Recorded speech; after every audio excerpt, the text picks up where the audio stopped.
सत साहेब नमस्कार। परमात्मा कबीर जी साहेब भारत की पावन पवित्र भूमि पर सन 1398 से 1518 तक प्रकट रहे। उनको पूरी दुनिया ने लीलामयी रूप में सशरीर देखा। परमात्मा सन 1785 में भी प्रकट हुए। संत गरीबदास जी महाराज और वहां पर खेत में गाय चराते हुए कुछ ग्वालों ने भी लीलामयी रूप में सशरीर देखा है।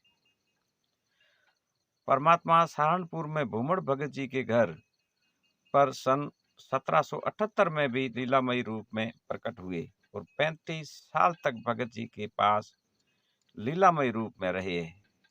साथ में आसपास के और वहां के अन्य निवासियों ने भी लीलामयी रूप में सशरीर देखा। और 35 साल बाद छुड़ानी निवासी संत गरीबदास जी महाराज के अपने परिवार के कुछ सदस्यों ने भी सहारनपुर में लीलामयी रूप में पार्थिव शरीर को देखा है। प्रत्यक्ष प्रमाण के लिए आज वर्तमान में भी वहां पर छतरी बनी हुई है। परमात्मा सन 1997 में भी प्रकट हुए हैं। यह आज भी सदग्रंथों में प्रमाण है। लेकिन अकेले संत रामपाल जी महाराज ने ही परमात्मा कबीर जी साहिब को सशरीर देखा है, ऐसा क्यों? यह गुत्थी उलझी हुई है। अगर यह गुत्थी सुलझती है तो ही संत रामपाल जी महाराज पूर्ण संत या गुरु या जगत गुरु या कल के अवतार या परमात्मा कबीर जी साहिब के अवतार सिद्ध होंगे और यह परम सत्य संपूर्ण संसार को मान्य होगा। यह परमात्मा कबीर जी साहिब का वचन है।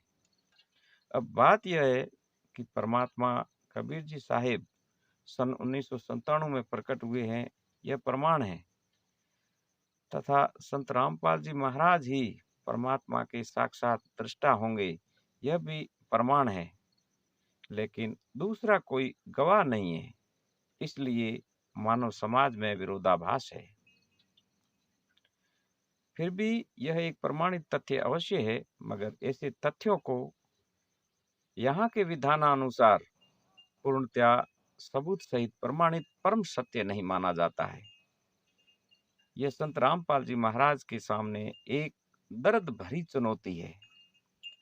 परमात्मा की एक अमर वाणी है, सूरा तो बहुत मिले घायल मिला न कोई, घायल को घायल मिले तब राम भक्ति दृढ़ होए। अतः संत जी के अनुयायियों से अनुरोध है, संत जी के सामने इस दर्द भरी चुनौती में कोई गवाह बनकर सहायक बनो। बात तभी बनेगी या फिर इस दास का साथ दो। परमात्मा की दया से यह दास जोगजीत का दास 8003015932 परमात्मा कबीर जी साहिब का साक्षात दृष्टा के रूप में दूसरा गवाह बनेगा। पुनः विनम्र पूर्वक अनुरोध है, अगर मनुष्य जीवन के वास्तविक उद्देश्य को सफल करना है तो यही एकमात्र विकल्प है। जोगजीत का दास 18/2/2024।